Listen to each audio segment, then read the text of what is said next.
This is a $500 gaming PC that you can definitely copy at home, and hey, this is my first gaming PC. In this video, I'm going to show you how I built this PC, the pros and cons, and I'm going to talk about the price of each part and many more. Now, let's get right into it. So starting with the motherboard, I went with the MSI B450MA Pro Max 2. This motherboard is $76 after tax, so you already know this is a good motherboard for us budget builders, just like myself. Now, this motherboard supports Ryzen 1000 series to Ryzen 5000 series, and one thing you gotta pay attention to is that this motherboard has 4-pin CPU power connector, which means you gotta be careful when you buy your power supply. Don't buy a power supply with 6-pin for CPU power connector, because that power supply will be then useless on this motherboard. Now, going inside the B450 for CPU, I went with the Ryzen 5 5500, a 6-core 12-threaded CPU for just $83. This CPU comes with a CPU cooler that we're going to be using on this build because we are broke. Because we're on a budget.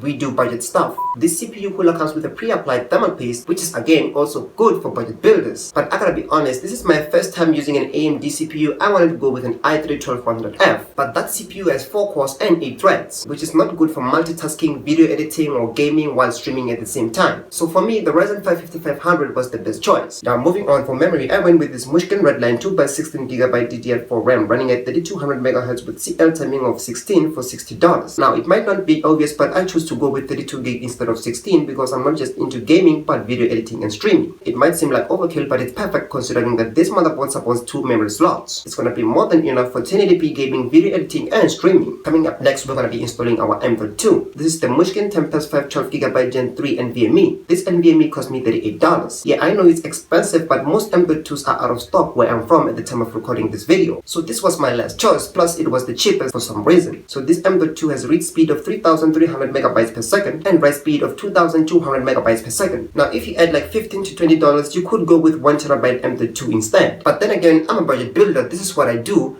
buy a budget stuff. But hey, if you have that extra $15 to $20, I would recommend that you go for that 1TB M.2. Now moving on for the case, I went with this Antec AX61 Elite, a mid-tower case with 4 ARGB fans pre-installed for $55. Now honestly, I went with this case because of the 4 ARGB fans.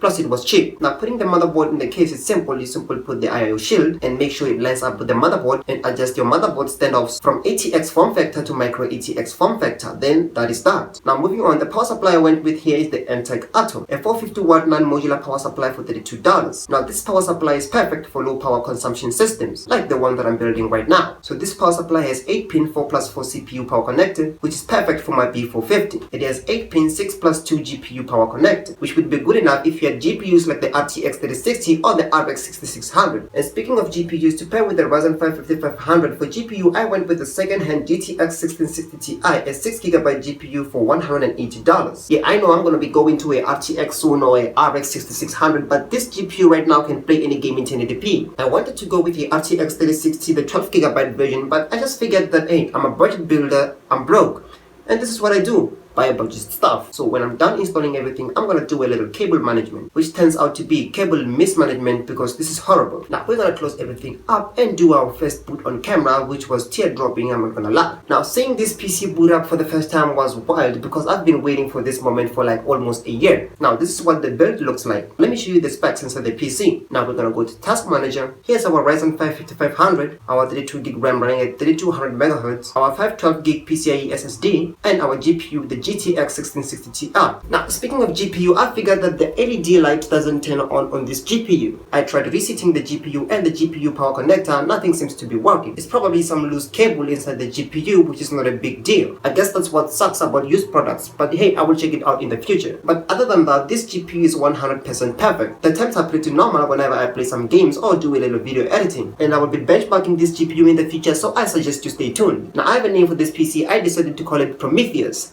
Now, as always, feel free to ask me anything in the comment section, and see you in the next video.